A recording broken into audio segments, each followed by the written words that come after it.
नमस्कार साथियों, मैं ए के प्रजापति आप सभी का स्वागत करता हूं हमारे YouTube चैनल स्टडी कर पर। फ्रेंड्स, आप लोग देख रहे हैं आरआरबी ग्रुप डी में साइंस के पेपर के सॉल्यूशन की सीरीज जो है 23 अगस्त 2022 की सेकंड शिफ्ट का। इससे पहले के भी हमने कई सेट्स का सॉल्यूशन अपलोड किया हुआ है, प्लेलिस्ट में जाके उसको भी देख सकते हैं, है ना। इसके अलावा हमने जो है मैथ का और रीजनिंग का भी सॉल्यूशन अपलोड किया हुआ है, इनका आप उसको भी देख सकते हैं। जितनी ज्यादा क्वेश्चन की प्रैक्टिस करेंगे ये आपके आने वाले और चल रहे एग्जामों के लिए बहुत ही हेल्पफुल होगा। चलिए शुरू करते हैं आज के सॉल्यूशंस। श्वेत प्रकाश का कांच के प्रिज्म में प्रवेश करते ही 7 घटकों में विभक्त होना डैश कहलाता है ना।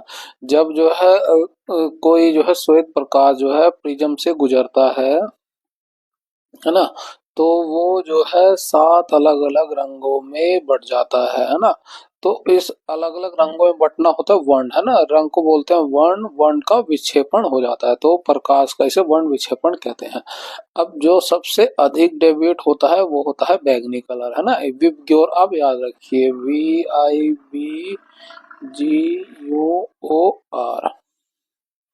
है ना। इसको आप याद रखिए। तो सबसे अधिक विचलन इसका होता है, सबसे अधिक विचलन, ठीक है। सबसे अधिक विचलन का हो गया कि ये सबसे कम दूरी तय करेगा, है ना। सबसे कम दूरी तय करेगा। और रेड कलर है ना, इसके जो है इसमें सबसे कम विचलन होता है, सबसे कम विचलन होता है। इसका मतलब होगा ये अधिक दूरी तय करेगा। इसमें क्या हो जाएगा, सबसे अधिक दूरी तय करेगा, तय करेगा। इसीलिए जो हमारे सिग्नल जो है रेड कलर के बनाए जाते हैं ताकि वो दूर से ही दिखाई दे जाए, है ना। तो ये 7 अलग अलग घटकों में टूटना इसका होता है वर्ण विक्षेपण। प्रकाश का अपवर्तन क्या क्या होता है, जब प्रकाश एक माध्यम से दूसरे माध्यम में गुजरता है तो वो कुछ मुड़ जाता है ना। यहाँ पे लिख देते हैं, जब एक प्रकाश एक माध्यम से दूसरे माध्यम में गुजरता है,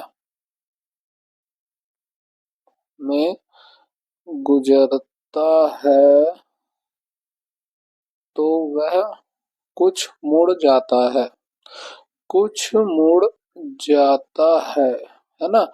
ये मुड़ना ही जो है प्रकाश का अपवर्तन कहलाता है। इसका इफेक्ट क्या होता है, तारे इसी वजह से हमें दिखाई देते हैं टिमटिमाते हुए, तारों का टिमटिमाना, है ना।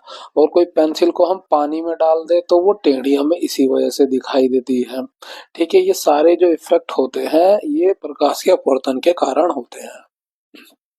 एक हम माध्यम बनाते हैं कि माध्यम एक हो गया, विरल माध्यम हो गया, है ना।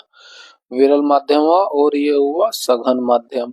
यानी कि यहाँ पे जो है डेंसिटी कम है और यहाँ पे जो डेंसिटी ज्यादा है, ये एक अभिलंब हो गया, है ना, अभिलंब हुआ। तो इस केस में क्या होगा, जब कोई प्रकाश आ रहा होगा, है ना, तो ये जो है सघन माध्यम में अभिलंब की ओर झुक जाएगा, अभिलंब की ओर झुक जाएगा। और इसका वाइस वर्सा हो जाता है ना। जब माध्यम जो सघन हो, सघन से जब विरल माध्यम में गुजरता है तो प्रकाश जो है अभिलंब से दूर चला जाता है, ठीक है। प्रकाश का पटकीर्णन है ना, जब कोई प्रकाश छोटे कणों पे टकराता है तो वो जो है अलग अलग जगह बिखर जाता है ना, प्रकाश जो है बिखर जाता है।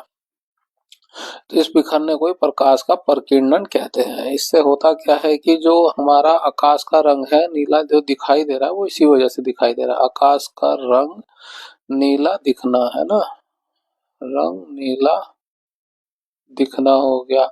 सूर्योदय और सूर्यास्त के समय जो और प्रकाश जो है हमें सूर्य लाल दिखाई देता है वो इसी वजह से दिखाई देता है। प्रकाश का अपवर्तन क्या होता है, जब प्रकाश जो है एक चिकनी सतह से टकराता है ना, और वो उसी माध्यम में वापस लौट जाता है। ये अभिलंब हो गया, ये इस इधर टकराया और इसी माध्यम में वापस लौट गया, तो ये प्रकाश का अपवर्तन कहलाता है। अब जितना एंगल ये अभिलंब के साथ बनाता है उतना ही जो है ये प्रकाश के टकराने के बाद जो है उतना ही एंगल बनाएगा अभिलंब के साथ, है ना। यानी इंसिडेंट रे और रिफ्लेक्टिंग रेल जो होती है उनका एंगल बराबर होता है। यहाँ पे हम लिख देते हैं आने वाली जो है किरण और जाने वाली किरण दोनों का ही एंगल आपस में बराबर होता है। इसको भी आप याद रखिए।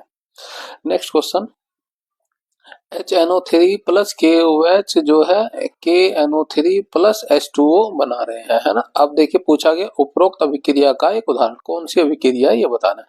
अब देखिए HNO3 क्या होता है, ये एक अम्ल होता है, अम्ल भी कैसा, प्रबल अम्ल, ठीक है। KOH क्या होता है, ये प्रबल क्षार होता है। और जब अम्ल और क्षार मिलते हैं तो उससे क्या होता है कि लवण का निर्माण होता है और जल का निर्माण होता है ना। तो अम्ल और क्षार, प्रबल अम्ल और प्रबल क्षार का मिलना ही उदासीनीकरण अभिक्रिया कहलाती है। ऑप्शन 3 हमारा करेक्ट हो जाएगा, ठीक है। अपघटन अभिक्रिया क्या होती है, इसको हम समझते हैं। अपघटन अभिक्रिया में क्या होता है कि एक अभिकारक होता है, जब उसको हीट देते हैं, है ना। जैसे एक एग्जांपल ले लिया कैल्शियम कार्बोनेट, जब हम इसको उष्मा देते हैं तो क्या होता है, ये टूट जाता है कैल्शियम ऑक्साइड और कार्बन डाइऑक्साइड में। तो जो है एक अभिकारक का दो अलग अलग उत्पादों में टूट जाना ही अपघटन अभिक्रिया कहलाती है। ये 3 तरह की हो सकती है ना, उष्मीय अभिक्रिया जैसे हमने ये कहा, एक होती है विद्युत अपघटन अभिक्रिया, विद्युत अपघटन अभिक्रिया, है ना। ये बड़ी फेमस है, क्लोर क्षार अभिक्रिया, है ना, क्लोर क्षार। अब इसमें क्या होता है कि नमक का जो जलीय विलयन होता है, देखिए जलीय विलयन लिखना जरूरी है, एक्वस करके, ये एक जो ए और क्यू होता है ये एक्वस होता है, इसका मतलब जलीय सॉल्यूशन हो गया। अब जब इसमें हम विद्युत अपघटन करते हैं तो क्या होता है, NaOH का निर्माण होता है, हाइड्रोजन का निर्माण होता है और क्लोरीन का निर्माण होता है, ठीक है। इसको बैलेंस कर देते हैं, ये 2 हो जाएगा, 2 यहाँ पे हो जाएगा, 2 यहाँ पे हो जाएगा, ठीक है। और जो ये क्लोरीन होता है वो हाइड्रोजन होता है और ये क्षार होता है, इनका बहुत ही इंडस्ट्रियल यूज होता है, ठीक है। तो अपघटन की ये कौन सी अभिक्रिया होती है, विद्युत अपघटन अभिक्रिया होती है। ये क्षार बनता है और ये क्लोरीन, क्लोरीन से ही क्लोर शब्द का इस्तेमाल लिया जाता है और ये क्षार बना, इसीलिए इसे क्लोर क्षार अभिक्रिया बोलते हैं, ठीक है। और ये एनोड से जाके चिपक जाता है, ये कैथोड से, ठीक है। इसको भी आप याद रखिए। और रिडॉक्स अभिक्रिया क्या होती है, वह अभिक्रिया जिसमें उपचयन उपचयन व अपचयन दोनों हो रहा हो, अपचयन दोनों हो रहा हो, रिडॉक्स अभिक्रिया कहलाती है। इसमें एक और एग्जांपल हमारा रह गया, अपघटन अभिक्रिया में एक ऊष्मीय अभिक्रिया होती है, दूसरी होती है विद्युत अपघटन अभिक्रिया, एक और अभिक्रिया होती है जिसे बोला जाता है प्रकाशीय अभिघटन अभिक्रिया, है ना, प्रकाशीय अपघटन अभिक्रिया। इसमें क्या होता है कि जो हम जानते हैं सिल्वर क्लोराइड, है ना, ये जो है जब इसमें प्रकाश पड़ता है तो ये जो है सिल्वर और क्लोरीन में टूट जाता है, तो इसे बैलेंस करते हैं, 2A, ये हो गया क्लोरीन, है ना। ये क्या होता है, ये बहुत ही प्रकाश सेंसिटिव होता है। इसका जो सिल्वर क्लोराइड का इस्तेमाल होता है, ये ब्लैक एंड व्हाइट फोटोग्राफी में इस्तेमाल किया जाता है, पहले किया जाता था, अब तो जो है डिजिटल चीजें हो गई हैं, है ना। सिल्वर क्लोराइड ये बहुत ही प्रकाश सेंसिटिव होता है, जब इस पर प्रकाश पड़ता है तो ये सिल्वर और क्लोरीन में टूट जाता है। तो ये 3 तरह की अभिक्रिया होती है अपघटन की, आप इसको याद रखिए, उष्मीय, विद्युत अपघटन और प्रकाशीय अपघटन। रेडॉक्स अभिक्रिया हमने बात करी, उपचयन और अपचयन दोनों हो रहा है। उपचयन क्या होता है, ऑक्सीडेशन, है ना, ऑक्सीडेशन हो गया, और अपचयन क्या हो गया, रिडक्शन हो गया। ऑक्सीडेशन में क्या होता है कि ऑक्सीजन जुड़ता है, हाइड्रोजन निकलता है, ठीक है, इलेक्ट्रॉन का त्याग होता है। आप इस चीजों को याद रखिए, रिडक्शन में जस्ट इसका उल्टा हो जाता है। तो ऑक्सीजन जो है निकलता है, हाइड्रोजन जुड़ता है,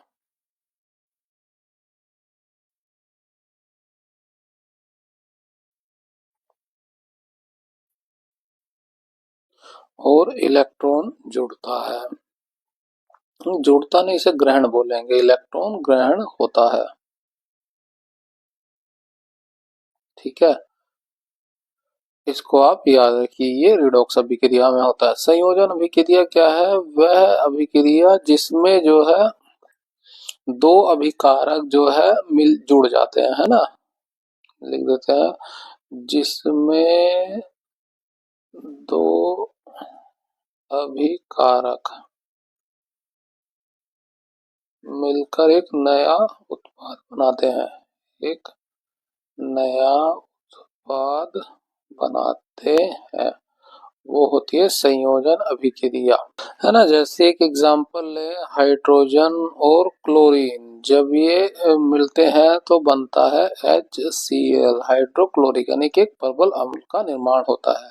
अभिकारक क्या होते हैं? हाइड्रोजन और क्लोरीन, है ना, ये रिएक्ट कर रहे हैं तो ये अभिकारक हो गए, और जो तीर के इस साइड होता है ये उत्पाद होता है, और ये जो तीर से पहले के होते हैं ये अभिकारक कहलाते हैं। इसको आप याद रखिए। नेक्स्ट क्वेश्चन, शक्ति, धारा, प्रतिरोध और विभवांतर के बीच गलत संबंध की पहचान कीजिए। देखिए जो सही संबंध रिलेशन होता है P इक्वल टू वी आई होता है, जो हमें यहाँ पे दिया हुआ है, ये सही हो गया। अब V को हटाएंगे, V बराबर क्या होता है? आई आर होता है, तो V की जगह हम क्या लिख सकते हैं? आई आर लिख सकते हैं, तो आई आर लिखेंगे क्या हो जाएगा? एक आई पहले से है तो आई स्क्वायर आर हो जाएगा, ये दूसरा हो गया। अब इसमें से हम आई को अगर हटा दें तो क्या हो जाएगा? इसको कैसे लिखेंगे? आई बराबर V बटा आर हो जाएगा। तो इस केस में क्या हो जाएगा? यहाँ से आई को हटाएंगे तो वी स्क्वायर बटे में आर हो जाएगा, जो हमारा इसमें हो रहा है, और ये वाला ये हो रहा है, तो गलत क्या हो गया? ऑटोमेटिकली हमें ये मिल गया, आर स्क्वायर नहीं होता है, आई स्क्वायर होता है ना, तो ये बात गलत हो जाएगी। नेक्स्ट क्वेश्चन, गोलीय दर्पण के ध्रुव और फोकस के बीच की दूरी कितनी होती है? एक गोलीय दर्पण बनाए, ये हो गया गोलीय दर्पण, है ना। इस गोलीय दर्पण का जो मिड पॉइंट होता है उसे बोला जाता है ध्रुव, है ना, जिसे हम P से रिप्रेजेंट करते हैं, ये होता है ध्रुव। ये गोलीय दर्पण जो है किसी एक सर्कल से बना होता है जिसका ऑफ सेंटर ऑफ कर्वेचर होता है ना। इस सेंटर ऑफ कर्वेचर और जो ध्रुव से रेखा गुजरती है उसे मुख्य अक्ष बोला जाता है, इसको भी आप याद रखिए, है ना। ये उसका सेंटर कर्वेचर हो गया, और सेंटर ऑफ कर्वेचर और ध्रुव के बीच में एक मिड पॉइंट होता है जिसे फोकस बोला जाता है ना। तो ये जो डिस्टेंस होती है सेंटर से परिधि की, है ना, ये होता है आर, तो फोकस कितना हो जाता है? ये इसका जस्ट आधा होता है ना। यही पूछा गया है, ध्रुव और फोकस के बीच की दूरी, ये ध्रुव हो गया और ये फोकस, इसके बीच की दूरी कितनी होगी? आर बटा 2 हो जाएगा। ऑप्शन एक हमारा करेक्ट हो जाएगा। आप ये रिलेशन हमेशा याद रखिए, है ना। रेडियस जो होता है फोकस का दुगना होता है। नेक्स्ट क्वेश्चन, एक उत्तल लेंस किसी वस्तु के दोगुने आकार का जो है वास्तविक और उल्टा प्रतिबिंब निर्मित करता है, लेंस द्वारा उत्पन्न आवर्धन किसके बराबर होगा? अब देखिए जो है वस्तु के आकार से जो है दोगुने आकार का प्रतिबिंब निर्मित हो रहा है, तो यानी मैग्निफिकेशन क्या हो जाएगा? दुगना हो जाएगा, ठीक है, इस बात को याद रखिए, है ना। दोगुना वस्तु के आकार से दुगना हो गया, तो ये दुगना हो गया मैग्निफिकेशन, और प्रतिबिंब बन कैसा रहा? वास्तविक और उल्टा बन रहा है, वास्तविक और उल्टा बने तो यहाँ पे आप माइनस लगा दीजिए, तो आपके द्वारा जो उत्पन्न आवर्धन किसके बराबर हो जाएगा? m बराबर माइनस का 2 हो जाएगा। ऑप्शन जो है 2 हमारा यहाँ से करेक्ट हो जाएगा। इसको हम यहाँ से यहाँ बना भी सकते हैं, ये हमारा एक उत्तल लेंस हो गया, ठीक है। तो हमने मान लिया कि हमारा जो है प्रतिबिंब यहाँ पे रखा हुआ है, ये कर्वेचर होता है, ये दूसरी साइड का फोकस हो जाएगा और ये दूसरी साइड का कर्वेचर हो जाएगा। तो मान लें कि अगर वस्तु हमारी यहाँ पे रखी है ना, जिसको हमने मान लिया v डिस्टेंस है, ठीक है, तो हमारा प्रतिबिंब दुगने आकार का बन रहा है, तो दुगने आकार का मान लीजिए यहाँ पे कहीं बन रहा है, इस हाइट को हमने मान लिया ये h हो गया, और यहाँ पे जो है प्रतिबिंब की ऊंचाई कितनी होगी? h डैश हो गई। उल्टा बन रहा है तो नेगेटिव साइन आ जाएगा, m बराबर क्या होता है? h डैश अपॉन h होता है, ये दुगना है, ये h है तो इसका दुगना ये 2h बन रहा हैगा। तो इस अब ये उल्टा बन रहा है तो यहाँ पे नेगेटिव साइन ले लीजिए आप, बस आपका सिंपल हो गया। h डैश रखेंगे तो यहाँ पे 2h आ जाएगा, और ये h काटेंगे तो आपको -2 मिल जाएगा, और जो कि ऑप्शन 2 हमारा यहाँ से करेक्ट हो जाएगा। नेक्स्ट क्वेश्चन, डैश के पौधों की पत्तियों में मेथेनोइक अम्ल होता है ना, वो होता है बिच्छू बूटी में, है ना। इसमें जो है इन पौधों की पत्तियों में मेथेनोइक अम्ल होता है। इसके अलावा चींटियों में जो है मेथेनोइक अम्ल होता है, इसको भी आप याद रखिए। और ये जो इमली होती है इसमें किस तरह का अम्ल होता है, ये होता है टार्टरिक अम्ल। टार्टरिक अम्ल होता है, इसको आप याद रखिए। संतरे में कौन सा अम्ल होता है, ये होता है सिट्रिक अम्ल, इसको आप याद रखिए। टमाटर, टमाटर में कौन सा अम्ल होता है, ऑक्सैलिक अम्ल, इसको आप याद रखिए। ठीक है, नेक्स्ट क्वेश्चन। समांतर क्रम संयोजन में संयोजित कई प्रतिरोधों के लिए इनमें से कौन सा कथन सत्य है। अब जो है ये समांतर क्रम में संयोजन हो रहा है, ठीक है। सभी प्रतिरोध दो दिए गए बिंदुओं के बीच संयोजित होते हैं, ये बात बिल्कुल सही होगी। जैसे हम ये लें, ये हमारा पॉइंट ये हो गया, उसमें क्या होता है कि प्रतिरोध एक इस तरह से जुड़ा होता है और इसी पॉइंट से जो है ये प्रतिरोध इस तरह से ऐसे जुड़ जाएगा। ये दो प्रतिरोध इस तरह से जुड़े रहते हैं ना एक ही पॉइंट से। तो हम इस पॉइंट को ले लें ए, ये हो गया बी, ये R1 हो गया, ये R2 हो गया। तो ये दो प्रतिरोध जो है एक ही पॉइंट से जुड़े रहते हैं ना, दो बिंदुओं से जुड़े रहते हैं, तो ये बात बिल्कुल सही होगी। दूसरा क्या करें कि प्रतिरोध का तुल्य प्रतिरोध जो है विशिष्ट प्रतिरोध से अधिक होता है, नहीं समांतर में कम होता है। हम एक एग्जांपल लेते हैं कि R1 जो है 2 है और R2 भी जो है 2 है ना। तो इसका जो तुल्य प्रतिरोध निकलेगा क्या होगा, 1/R1 प्लस 1/R2। तो यहाँ से हम वैल्यू रखेंगे 1/2 प्लस 1/2। अब ये हाफ हाफ है तो 0.5 हो गया, 0.5 हो जोड़ेंगे तो 1 आ जाएगा। तो 1/R, R को उल्टा कर देंगे, R की वैल्यू मिलेगी हमें R1, है ना। अब देखिए यहाँ पे प्रतिरोध था 2 और हमें तुल्य प्रतिरोध मिला, इसे इक्विवेलेंट प्रतिरोध बोल सकते हैं, इक्विवेलेंट रेजिस्टेंस, तो हमें आधा मिला है। तो अधिक नहीं वो कम होता है ना। यहाँ अधिक दे दे तो ये बात गलत हो जाएगी। प्रत्येक प्रतिरोध के टर्मिनलों के बीच विभवांतर समान होता है, बिल्कुल समांतर क्रम में जो विभवांतर समान होता है। तो हमारा ये और दूसरा तीसरा केस, पहला और तीसरा केस सही है, ऑप्शन जो है 2 का 1 और 3 करेक्ट हो जाएगा। अब जो हमारा श्रेणी क्रम होता है ना, श्रेणी क्रम, उसमें क्या होता है, यही तुल्य प्रतिरोध अधिक होता है। तुल्य प्रतिरोध, ठीक से लिख देते हैं,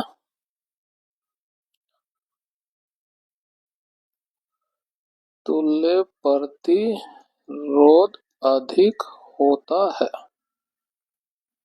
अधिक होता है। क्यों, उसका क्या फॉर्मूला होता है, आर इक्विवेलेंट निकालने का, R1 प्लस R2 होता है। तो R1 मान लीजिए यहाँ पे 2 है, R2 भी 2 है, तो ये जोड़ करके अधिक आएगा जो ये इसमें हो रहा था। तो श्रेणी क्रम में जो है तुल्य प्रतिरोध अधिक होता है, और श्रेणी क्रम में क्या होता है कि जो धारा होती है वो समान होती है, समान होती है। इस पॉइंट को, इन दोनों ही पॉइंट्स को आप याद रखिए, है ना। ऑप्शन यहाँ पे हमारा समांतर के लिए 2 करेक्ट हो जाएगा। Next question. एक लेंस द्वारा उत्पन्न आवर्धन जो है 1/2 है। लेंस द्वारा बने प्रतिबिंब की प्रकृति और तुलनात्मक आकार का अध्ययन कीजिए। अब देखिए मैग्निफिकेशन जो दिया है हमें 1/2 दिया है, यहाँ पे कुछ नहीं दिया है तो यू प्लस हो गया।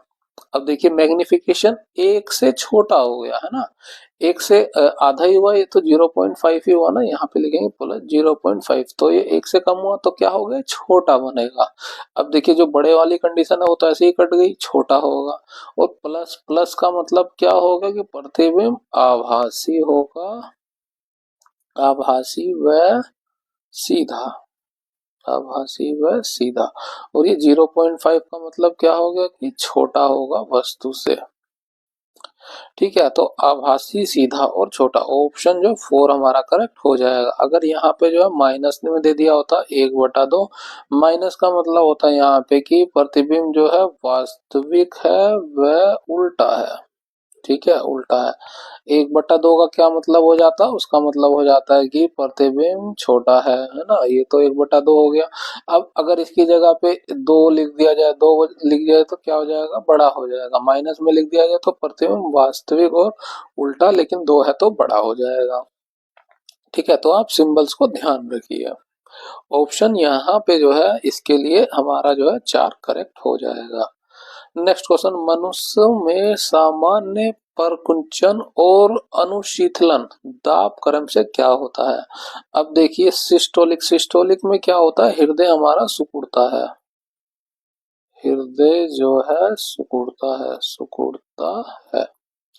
तो जब सिकुड़ेगा तो हृदय के अंदर जो रक्त होगा वो रक्त जो है उस पर प्रेशर पड़ेगा, दबाव पड़ेगा, तो वो है जो है हृदय से शरीर के भाग में जाएगा। अब वो हृदय दब रहा है तो प्रेशर बढ़ा देगा, तो प्रेशर बढ़ा हुआ कितना रहेगा, 120 mmHg। अनुशीतलन में क्या होता है कि इसमें हृदय रिलैक्स करता है, रिलैक्स हो जाता है। अब रिलैक्स हो जा रहा है तो इसमें क्या होगा कि जो शरीर से जो रक्त आ रहा है वो कम प्रेशर पे अंदर तभी आ पाएगा, वो है ना। तो उसके लिए प्रेशर कितना हो जाएगा, 80 mmHg। आप इसको याद रखिए। तो इसीलिए जो हमारा ब्लड प्रेशर मेजर किया जाता है 120/80 मेजर किया जाता है, आपने देखा होगा। अगर उसके ऊपर आ जाता है तो उच्च रक्तचाप हो गया, इससे कम आ जाता है तो बोला जाता है कि निम्न रक्तचाप हो गया, है ना। अब आप कहेंगे कि जो है प्रेशर को तो जो है न्यूटन पर मीटर स्क्वायर में मेजर किया जाता है, नहीं ऐसा नहीं है।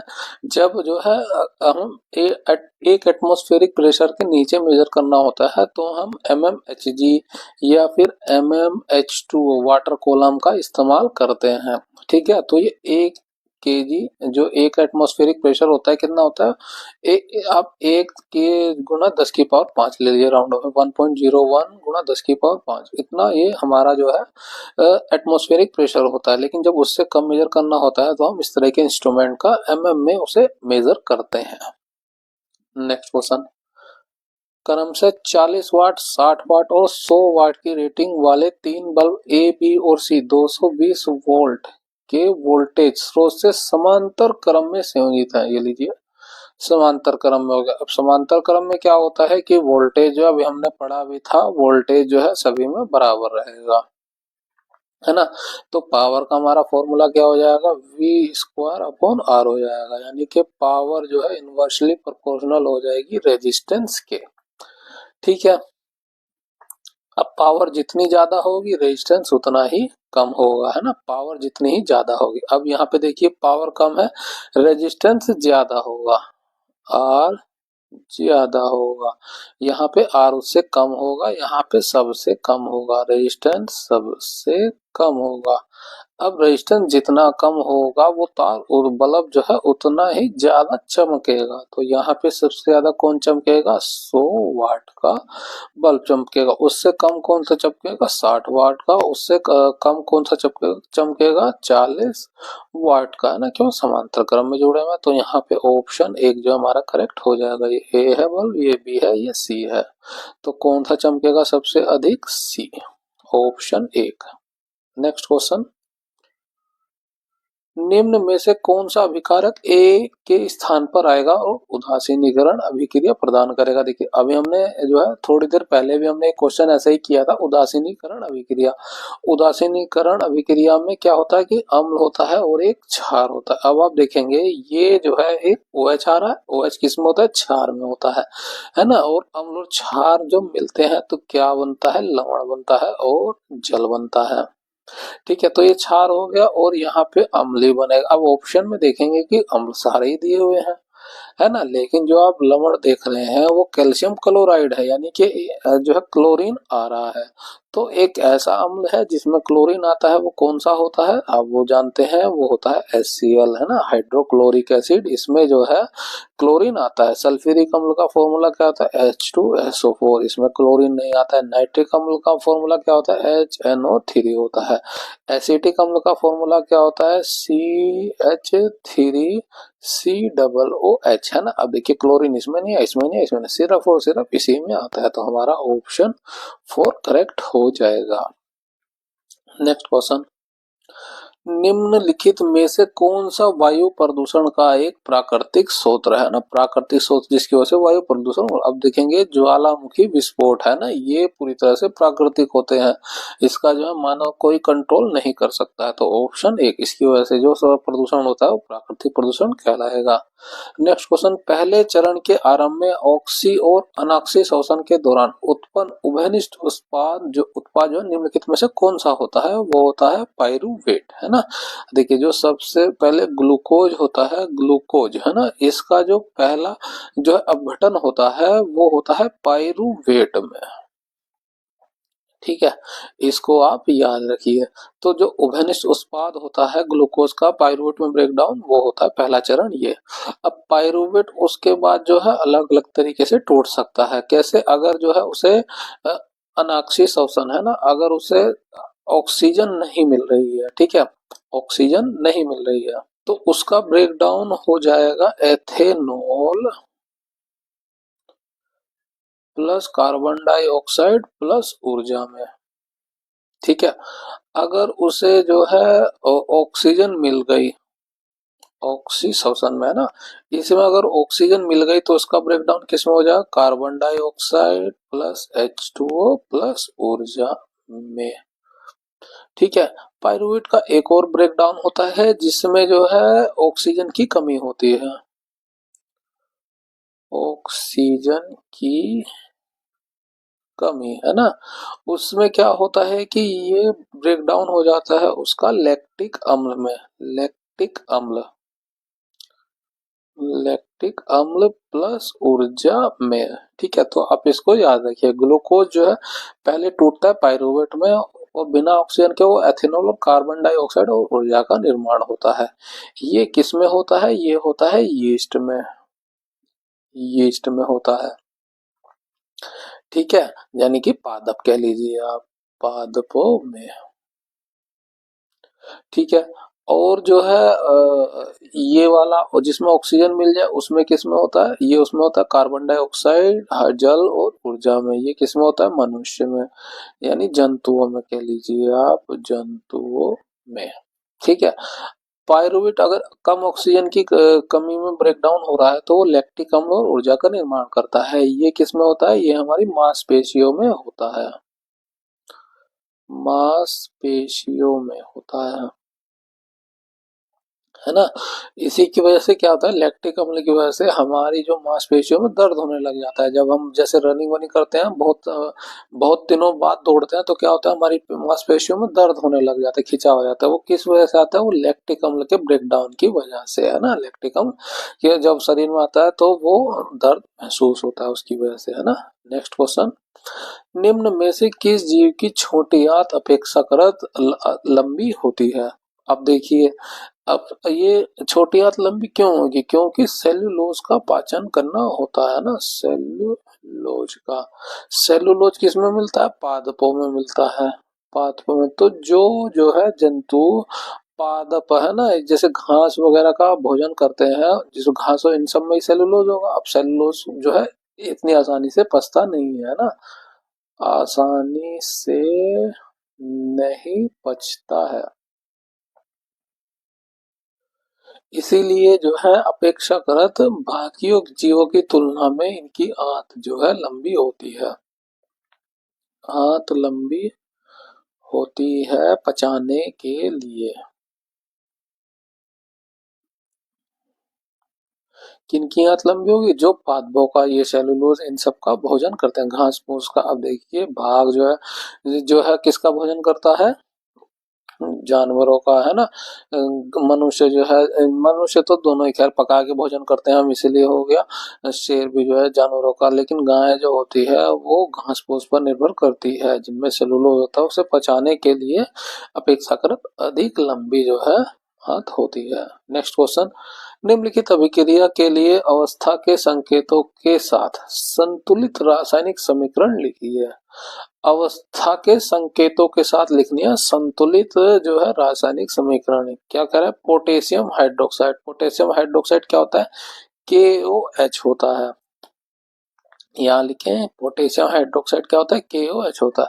अभी लिखा है जलीय, जलीय का मतलब क्या होता है कि एक्वस सोल्यूशन हो गया। तो ए क्यों लिखना जरूरी है, क्योंकि जो है मान लीजिए कोई दूसरा पदार्थ है वो सॉलिड भी हो सकता है, लिक्विड भी हो सकता है, गैसियस फेज में भी हो सकता है, जलीय फेज में हो सकता है। तो ये क्लियर करना जरूरी है कि वो किस अवस्था में है ना।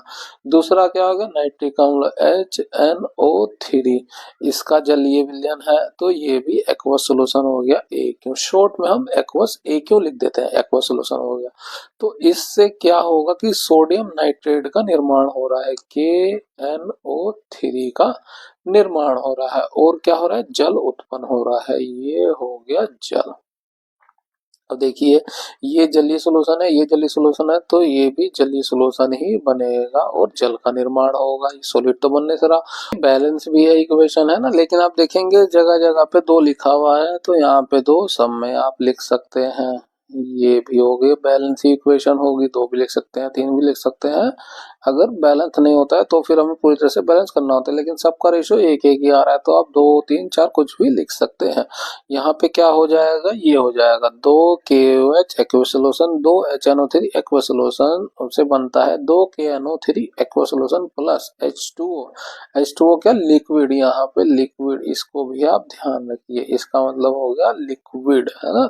हो सकता है हाइड्रोजन H2O जल या गैसीय अवस्था में प्राप्त हो, तो क्लियर करना बहुत ही जरूरी होता है। नेक्स्ट क्वेश्चन, नीचे दिए गए कथनों पर विचार कीजिए और सही उत्तर का चयन कीजिए। कथन क्या है, अष्टक नियम केवल कैल्शियम तक ही लागू होता है, बिल्कुल सही। ये अष्टक नियम दिया किसने था, न्यूलैंड ने दिया था, न्यूलैंड ने जो अष्टक नियम दिया था वो सूरों के आधार पे दिया था, सूरों के आधार पर, है ना। 7 सुर होते हैं, तो उसी तरह से जो है अरेंज किया। उसमें क्या होता है, प्रत्येक आठवां तत्व, प्रत्येक आठवां तत्व पहले पहले तत्व के समान जो है गुणधर्म रखता है, गुणधर्म रखता है। ये उन्होंने इस तरह से अरेंज किया, लेकिन ये कहाँ तक लग पाया, ये कैल्शियम तक ही लागू हो पाया। ठीक है, दूसरा कथन क्या कह रहा है, कैल्शियम के बाद प्रत्येक आठवें तत्व में पहले के समान गुणधर्म नहीं मौजूद थे। अब ये जो लॉजिक लगाया गया शुरू के आधार पर उन्होंने अरेंज तो किया, लेकिन वो कैल्शियम के बाद नहीं लगा, पर उसके बाद जो आठवें तत्व जो है पहले तत्व के समान गुणधर्म नहीं मिले, है ना। तो हमारा ये कथन भी सही है, ये कथन भी सही, तो आंसर क्या हो जाएगा, दो का, दोनों कथन सही है, कथन दो कथन एक की सही व्याख्या करता है। नेक्स्ट क्वेश्चन, नीचे दिए गए द्विबीजपत्री बीज के चित्र का अध्ययन कीजिए। ये द्विबीजपत्री है, चित्र ABC द्वारा नामांकित भागों के संबंध में सही विकल्प का चयन कीजिए। अब देखिए, ये ध्यान से देखेंगे आप इसको, तो ये जो नीचे वाला हिस्सा होता है ना, ये होता है भ्रूणीय जड़, भ्रूणीय जड़, इसको लिख देते हैं यहाँ पे, हो गया ये भ्रूणीय जड़ होता है ना। और ये जो होता है ये पोषक तत्व, जो भ्रूण होता है उसको पोषण देने का कार्य करता है, भ्रूण को पोषण प्रदान करता है। अब वो भ्रूण को पोषण कैसे प्रदान करेगा, जब इसमें भोजन होगा, तो इसलिए भोजन का संग्रहण करता है, भोजन का संग्रह करता है, भोजन का संग्रह करेगा। यही भ्रूण जो है आगे चल के ये जो नीचे वाला हिस्सा है ये जड़ में कन्वर्ट हो जाएगा, जिसे बोला जाएगा भावी मूल। ठीक है, और ये जो ऊपर वाला हिस्सा होता है आगे चल के यही प्रांकुर होता है, जिसे भावी प्रारोर भी बोल सकते हैं, भावी प्ररो। यही आगे चल के जो है तना, पत्तियां, है ना, पत्तियां, फूल में विकसित होता है, में विकसित होता है। तो भावी प्ररोर हो जाएगा, ये बीज जो है भोजन का संग्रह करता है, क्यों, इसको जो है भोजन पर पोषण प्रदान करना है। और ये जो है सी जो है यही आगे जाके जो है मूल उसमें बनता है, भ्रूण, है ना, जड़ में निर्माण होता है, तो भावी मूल। ऑप्शन एक हमारा करेक्ट हो जाएगा। नेक्स्ट क्वेश्चन, नीचे दिए गए कथनों पर विचार कीजिए और सही उत्तर का चयन कीजिए। कथन क्या है? कार्बन में कार्बन के अन्य परमाणुओं के साथ बंध बनाने की अद्वितीय क्षमता होती है। बिल्कुल सही बात है ना, जिसके कारण परिणाम स्वरूप बड़े अणु बनते हैं, है ना। ये जो है कार्बन में जो है इसकी जो है संयोजकता 4 होती है, तो ये 4 अलग अलग तरह के जो है तत्वों के साथ जो है रिएक्ट कर सकता है। यही तो इसकी क्वालिटी है, ये छोटा है और जो है ये ऐसे ही छोटे चैन, एक लंबी चैन के का निर्माण करता है और एक बड़े बड़े अणु बना सकता है। ये बात बिल्कुल सही है कि कार्बन के लिए। कथन दूसरा क्या कर रहा है? इस गुण को जो है श्रृंखलन कहा जाता है। बिल्कुल ये जो लंबे बंध बनाता है ना, अन्य परमाणु से बंध बनाता है, लगातार बड़े अणु का निर्माण करता है, उसी को श्रृंखलन सीरीज कहा जाता है। तो पहला कथन भी सही है और दूसरा कथन भी सही। आंसर क्या हो जाएगा? ऑप्शन 4 का दोनों कथन हमारे सही है। नेक्स्ट क्वेश्चन, नारियल के छिलके में मौजूद कौन सा जो है उत्तक सबसे कठोर और दृढ़ होता है? कठोर और दृढ़ की बात आ जाए तो वो होता है स्क्लेन कायमा में। ठीक है, आप इसको याद रखिए। गार्ड सेल तो आपको पता ही होगा, ये स्टोमा में भी मिलता है, स्टोमेटा में, है ना, रंध्र में, पत्तियों के रंध्र में होता है। यही जो है खुलकर और बंद करके जो है उसका जो है ऑक्सीजन और कार्बन डाइऑक्साइड के आने जाने के लिए रास्ता बनाती है। ठीक है, पेरेनकाइमा की जो सेल्स होते हैं, टिश्यू होते हैं, ये कैसे होते हैं? ये एक तो नरम होते हैं, नरम कह लीजिए, है ना, नरम कह लीजिए, जीवित होते हैं, सॉफ्ट होते हैं, जीवित होते हैं, और इनकी जो वॉल होती है पतली होती है। वॉल, दीवार, दीवार लिख लीजिए, दीवार पतली होती है, पतली होती है। फोटोसिंथेसिस करते हैं ना, फोटोसिंथेसिस करते हैं, भोजन का जो है स्टोरेज करते हैं। ठीक है, उसका सिक्रेशन करते हैं, सिक्रेशन, स्त्राव करते हैं, स्त्राव। ठीक है, भंडारण करते हैं, भंडारण करते हैं, और जो है घावों को भरने का काम करते हैं, घाव को भरने का कार्य करते हैं। ये पैरेन्काइमा करती हैं, इनकी दीवारें पतली होती हैं और ये जीवित होती हैं। ऐसे ही जो है इनकी दीवारें जो है जीवित से टिश्यू ये भी होते हैं, लेकिन इनकी दीवारें जो है मोटी होती हैं, दीवार मोटी होती है। ठीक है, पार्ट को जो है यांत्रिक सहारा प्रदान करती है, यांत्रिक सहारा व मजबूती, मजबूती प्रदान करती है। इसको भी आप याद रखिए। ठीक है, नेक्स्ट क्वेश्चन, स्वतंत्र रूप से लटका हुआ छड़ चुंबक किस दिशा में इंगित करता है? ये तो आपको मालूम होना चाहिए, भौगोलिक उत्तर और दक्षिण की ओर। ये स्वतंत्र, जब इसको छोड़ दिया जाता है स्वतंत्र रूप से, तो उत्तर और दक्षिण दिशा में ये इंगित करते हैं। नेक्स्ट क्वेश्चन, निम्न में से कौन सा वायरस का उदाहरण है? वायरस देखिए, इसकी आप फुल फॉर्म जानते होंगे, क्या होती है? Human immuno deficiency virus. तो वायरस सब इसी में आ रहा है, तो यही वायरस का एक उदाहरण हो गया। इसको लिख देते हैं human immuno deficiency virus. Option 1 हमारा करेक्ट हो जाएगा। नेक्स्ट क्वेश्चन, भूपेश को कुछ वर्ष पहले तक फसल विफलता का सामना करना पड़ा। जब उसने मिट्टी के पीएच की जांच कराई तो उसे जो है लगभग 11.6 पीएच मिला, है ना, यानी कि जो 11.7 से ज्यादा होने पे क्या हो जाता है? वो क्षार प्रकृति का हो जाता है, यानी कि उसकी जो मिट्टी है वो क्षारीय प्रकृति की है। वह उसे कृषि क्षेत्र की मिट्टी के उपचार के लिए निम्न में से कौन सा यौगिक का उपचार कर सकता है? अब देखिए, मिट्टी क्षारीय है तो उसे न्यूट्रलाइज करना पड़ेगा। कैसे करेंगे? अम्ल को मिला करके। अब यहाँ देखेंगे ZnO2 क्या है? ये एक क्षार है, तो इसको नहीं मिला सकते हैं। कैल्शियम हाइड्रोक्साइड ये भी क्षार है, इसको भी नहीं मिला सकते। NaCl ये एक लवण हो गया, इसको मिला ही नहीं सकते हैं, ये क्या मिलाएंगे, है ना। और ये हो गया एल्युमिनियम सल्फेट, ये एक अम्ल नेचर का हो गया, अम्ल हो गया। तो क्षार को आपको न्यूट्रलाइज करना है तो अम्ल मिलाएंगे, तभी तो वो न्यूट्रलाइज होगा। तो ऑप्शन 4 हमारा करेक्ट हो जाएगा।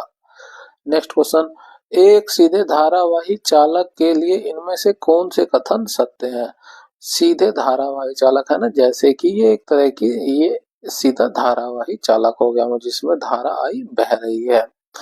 यहाँ पे लिख देते हैं ये धारा आई बह रही है। तो चुंबकीय बल रेखाएं जो है केंद्र में जो है चालक युक्त संकेंद्रित वृत्त होती है। अब धारा ऐसे बह रही है तो इसमें चुंबकीय क्षेत्र जो है इस तरह से बनेगा सर्कल के रूप में, है ना। और ऊपर से एकदम देखेंगे तो ये इस तरह से दिखेगा हमें। संकेंद्रित का वृत्त के मतलब क्या हो गया कि ये जो है इनका जो है सेंटर पॉइंट सभी सर्कल्स का एक ही रहता है, उसे बोला जाता है संकेंद्रित वृत्त, है ना। तो चुंबकीय बल रेखाएं इस तरह की सीधी धारावाही चालक के लिए जो है एक ही होता है, संकेंद्रित वृत्त होता है। ये बात बिल्कुल सही हो जाएगी। जैसे हम चालक से दूर जाते हैं चुंबकीय क्षेत्र की जो है बल प्रबलता बढ़ती है, नहीं, है ना। जैसे जैसे दूर जाएंगे चुंबकीय बल प्रबलता जो है घटती जाती है। तो ये बात तो गलत हो गई, इसको हम काट देंगे। चुंबकीय क्षेत्र की दिशा जो है दाएं हाथ के अंगूठे के नियम का उपयोग करके निर्धारित की जाती है। ये बात भी बिल्कुल सही होगी, है ना। अब ये धारा इसमें बह रही है तो धारा और चुंबकीय क्षेत्र का पता लगाना है, तो धारा की दिशा में क्या करना पड़ेगा, आप अंगूठा करेंगे और उंगलियों को जो है इस तरह से मोड़ेंगे। ये इस तरह से आप मोड़ेंगे तो क्या होगा कि ये, है ना, ये धारा बह रही है और ये इस तरह से मोड़ा आपने उंगलियों को, तो इस तरह से सर्कल जो है ये हमें बताएगा कि चुंबकीय क्षेत्र इस तरह से बह रहा है। तो ये हमें पता चलता है दाएं हाथ के अंगूठे के नियम के अनुसार, है ना। अंगूठा जो है धारा की दिशा में और उंगलियों को जब आप मोड़ेंगे तो चुंबकीय क्षेत्र की दिशा को बताती है। ऑप्शन जो है 4 का 1 और 2 करेक्ट हो जाएगा। नेक्स्ट क्वेश्चन, वर्तमान में डैश तत्व ज्ञात है, उनमें से जो प्राकृतिक रूप से पाए जाने वाले डैश तत्व हैंगे। अब कितने तत्व हैं वर्तमान में? 118, जिसमें से जो है 94 तत्व जो है प्राकृतिक रूप से पाए जाते हैं। इसको आप याद रखिए। यहाँ पे जो है हमारा साइंस का पोर्शन कंप्लीट होता है। वीडियो अच्छी लगी हो तो लाइक जरूर कीजिए, शेयर कीजिए और सब्सक्राइब करिए हमारे चैनल को इस तरह की वीडियो के लिए। इस वीडियो की पीडीएफ के लिए आप हमारे टेलीग्राम चैनल स्टडी कर्व को ज्वाइन कर सकते हैं। स्टडी कर्व को मिलते हैं फिर आपसे अगली वीडियो में। Thank you.